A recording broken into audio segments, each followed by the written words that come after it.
Hi everybody, welcome to another edition of the Halal Kitchen for British Muslim TV. My name is Zahda Saeed and I'm going to show you how to cook some authentic Indian cuisine. The ingredients I'm going to use are basically readily available from your local supermarket, and they include coriander, so I'm using root ginger, green chilies, garlic, onions, and I like to cook with Spanish onions because they don't have a sweet taste. If you use English onions, they do tend to taint the curry with a sweet flavour. Okay. The other ingredients I'm going to use are vegetable oil. Now traditionally ghee is used, but I'm going to try and make it a bit healthier by using this. If you want to be even more healthier, you can use grapeseed oil. Now the spices I'll be using are red chilli powder, coriander powder, turmeric, cumin seeds, salt, black pepper and garam masala. Now the garam masala I've made is being ground using my own recipe, which has been handed down to me from my mother-in-law, and her in turn from her mother-in-law. And it basically consists of coriander seeds, cumin seeds, bay leaves, black cardamom, cinnamon sticks and black cloves. Okay, and what I usually do is put them in a coffee grinder, grind them, and then you end up with this garam masala. The other ingredients are tomatoes. You can use fresh tomatoes or I use plum tomatoes. Okay, and if you want to find out more about the recipes, the details will be available on britishmuslim.tv/halal kitchen, and you can also find us on Facebook, and for Twitter followers, #halal kitchen. Now I'm going to use all these ingredients and try and take the mystery out of how to cook a good curry, and the method I'm going to use is the masala method. Now the masala refers to this sauce here that I have, okay, and that has been made using all the ingredients that I've just mentioned, and this is what you buy in little jars in supermarkets, but it's got preservatives in it, etc, etc. But this is the authentic masala that I make, and I'm going to show you how to make that. If you know how to make this, then you can make a wide variety of different dishes. I'm going to use the masala method to cook a vegetable dish. Using the masala method, I'm going to show you how to cook an okra curry using this fresh okra, a prawn curry. Okay, then I'm going to do a variation of a vegetable dish using tamarind and sugar to make a sweet and sour aubergine. So I'm going to show you how versatile the masala can be. Now to start with, to cook the masala, we need onions. So in a heavy bottom pan, which tends to stop sticking from the bottom, I'm going to add some of the oil. Okay. And to that, I'm going to slice the onions the Indian way, without a chopping board. Okay.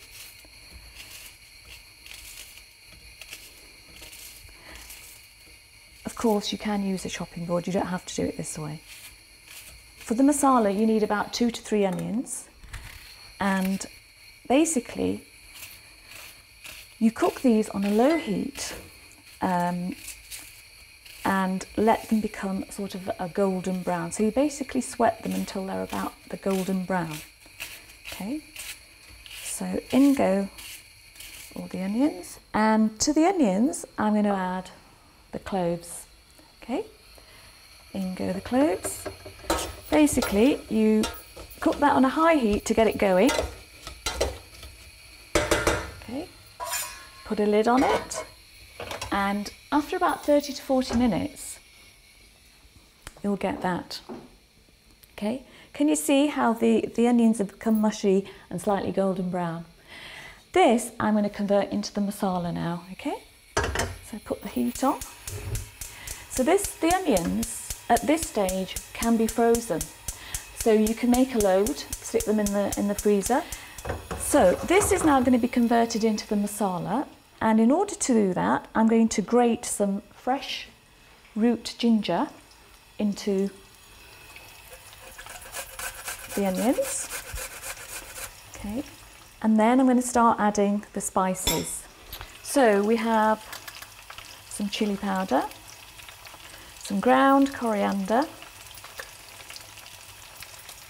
garam masala, and turmeric, which incidentally has anti-carcinogenic properties, and a good helping of salt, because I think it's very important to bring out all the flavours of the spices. Okay. Okay.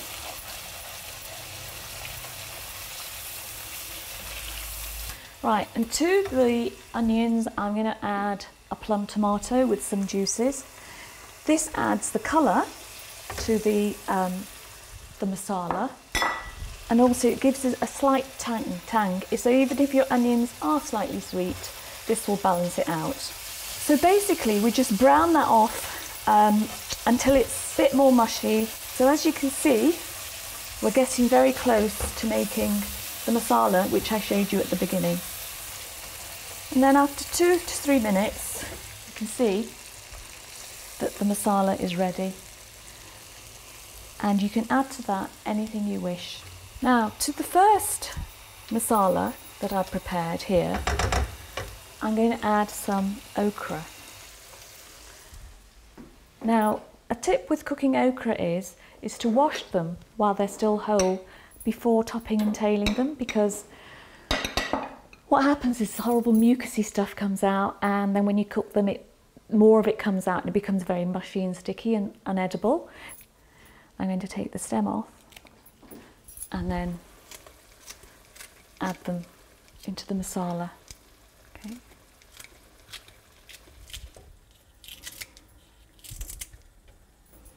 So this okra dish, the recipe for this can be found in my book, which is called The Perfect Indian Barbecue. So one of the dishes that I serve with my barbecues is the okra, which is known as bindi in Urdu. Okay. So now what I'm going to do to that is add a drop of water. I'm going to add some freshly chopped coriander to that. Okay. I'm going to give it a good mix.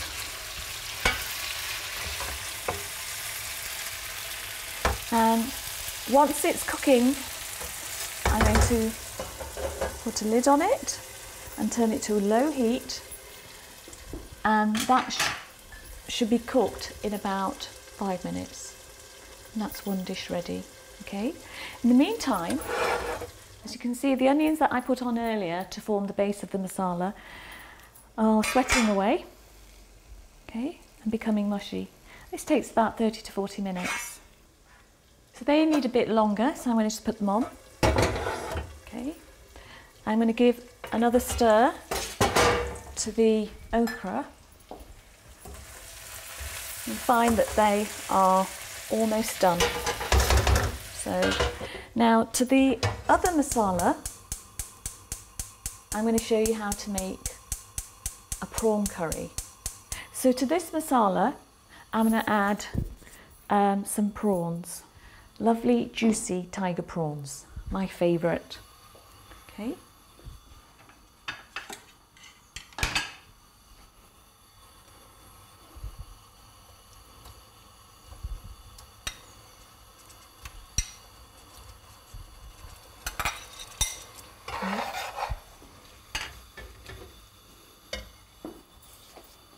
Right, and these literally do take just a couple of minutes to cook. Okay, and to make a little bit of a gravy, I'm going to add some water.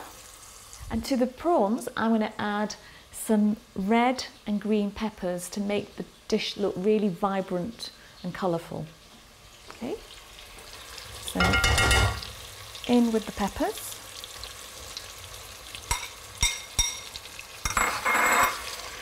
That looks absolutely lovely.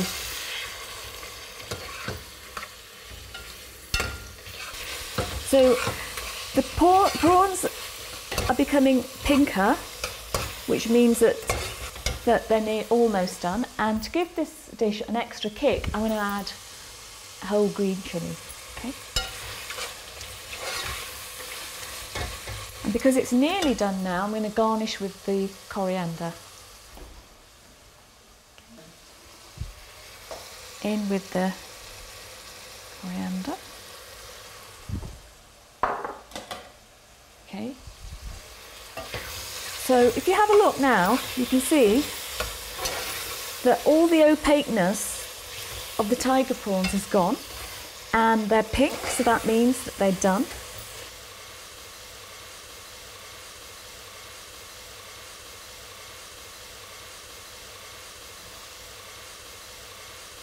Okay, and that's another dish completed.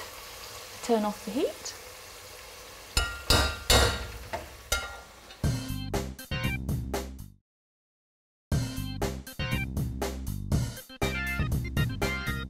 So, and to the third and final masala that I've got here, I'm going to show you how to do a variation of a vegetable dish. Okay, so this dish was given to me by my sister-in-law, who grew up in Nairobi, and there's loads of different communities from India that have migrated there, and they've all sort of exchanged their recipes, and this happens to be one of them, and it's called sweet and sour aubergine. And I'm going to use these aubergines here, which don't look very well. That's because they've been deep fried. Okay, and to make the sauce for this, I'm going to use tamarind, which is a fruit which grows on trees. This is in a block form. I've soaked some of this in hot water here, and it sort of breaks up into its individual fruit. It does give a lovely tangy flavour to the dish. Okay, and then you sieve it.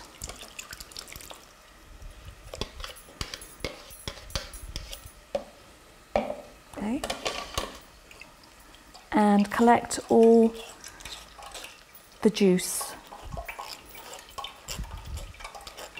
I've got most of the juice out of that, and I need to get rid of this, so just go and put it in the sink. So, as you can see, there's the tamarind juice here. What I'm going to do with this is add it to the masala. Okay, it goes. Turn the heat up. Right, and the reason why the sweet and sour aubergine tastes so different is because of the mixture of spices that I have here, which are made up of onion seeds, fennel seeds, fenugreek seeds, mustard seeds, and cumin seeds.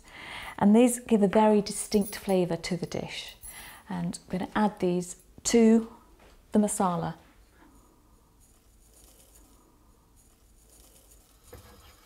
To give it a good sweet flavour, I'm going to chuck in some sugar. Okay, in goes the sugar. Now, you wait until the sugar dissolves, and then you lower the whole aubergine into the sauce and let it cook for 5 minutes so that it takes on all the flavour of the juices. Okay. Give it a good stir, bring it to the boil, and as the sugar dissolves, it becomes sort of syrupy and glossy. And when that happens, you lower in the aubergine. Okay. So you place them in whole. So the aubergine, prior to frying, were slit, okay, so that all the juices will infuse into the aubergine and make them very succulent and tasty. And I'm just pouring the juices over the aubergines. and you'll find that the sauce will thicken as it cooks, and that's what we're after. Okay. So now I'm going to cover that, turn the heat down and let it cook for about 5 minutes. Before taking it off, I'll garnish it with the coriander. So here we have 3 very simple, quick dishes that I've made using one method, the masala method. Okay, we have sweet and sour aubergine, and then here we have okra, and there we have tiger prawns with green and black peppers. At the beginning of the episode, I showed you how to make the masala. As I told you before, it's very versatile. You can stick it in the fridge for up to 10 days, or in the freezer for however long you want. Okay. Now, carrying on from that theme, I'm going to show you how to make Palau rice. Now, a similar method is used to make the base of the vegetable Palau rice. Instead of sweating the onions in oil like I did last time, this time I'm going to sweat the onions in butter and slowly caramelise them until they're a golden brown colour. Okay, and in order to do that, I've melted some butter, chopped some onions, peeled some garlic and thrown it all into the big pan, and that's where we're up to now. And from here, the next stage, which is to add the 5 types of whole garam masala. Now this is whole garam masala. It's cinnamon sticks, black cardamom, bay leaves, black cloves, coriander seeds and cumin seeds, and they are going to go straight into the pan. And what I'm going to do is, on a high heat,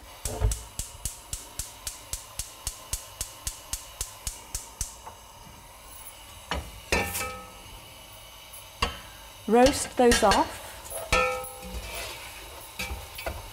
so that all the flavours of the individual types of garam masala are released. Okay. And to that, I'm going to grate some root ginger,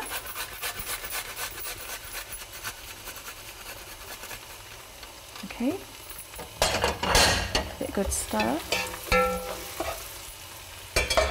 add in some mixed vegetables. Now I've used frozen vegetables, you can use fresh ones, okay, in with the vegetables.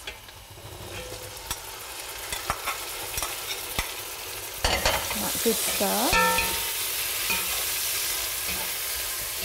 Okay. I'm going to add some salt, a tablespoon of salt. Then I'm going to add the water to make a stock. And this is called yakhni in our language. Okay. So this is the stock that we're going to cook the rice in. I'm going to cook 3 glasses of rice, and for every glass of rice I'm going to use 1 1/4 glasses of water. So that's about 700 mils. So once that's boiling, as you can see, I'm going to add the rice to the boiling water. Okay. Drain off all the water, and then the rice will cook in the stock and take on all the flavours of the butter, of the garam masala, the salt. Okay, there you go.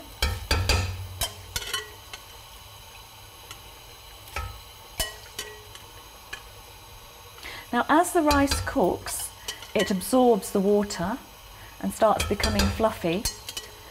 When there's little water left, you turn down the heat and let the rice cook off in its own steam.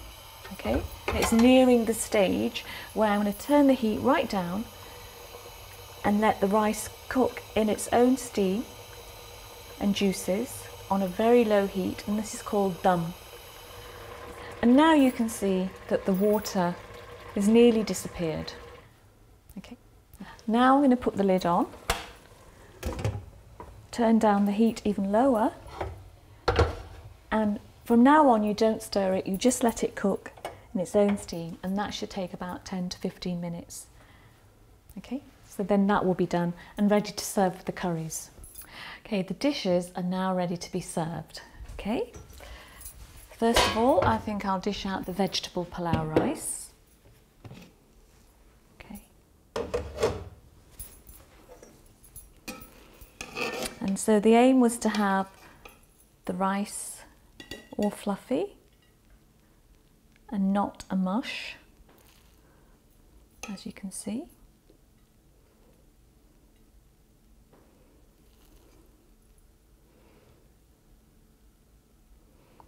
Right. Next dish is the okra curry.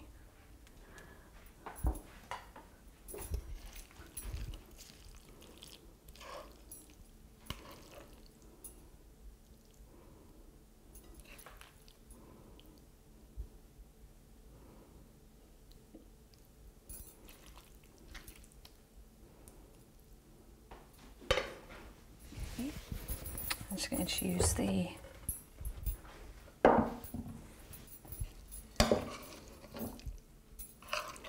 prawn curry.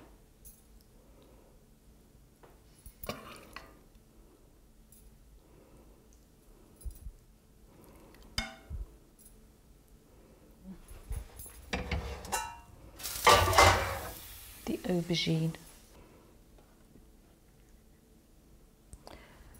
Slice the aubergine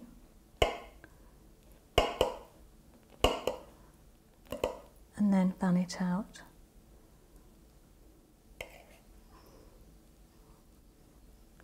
Okay, I'm just going to pour a bit more sauce on there.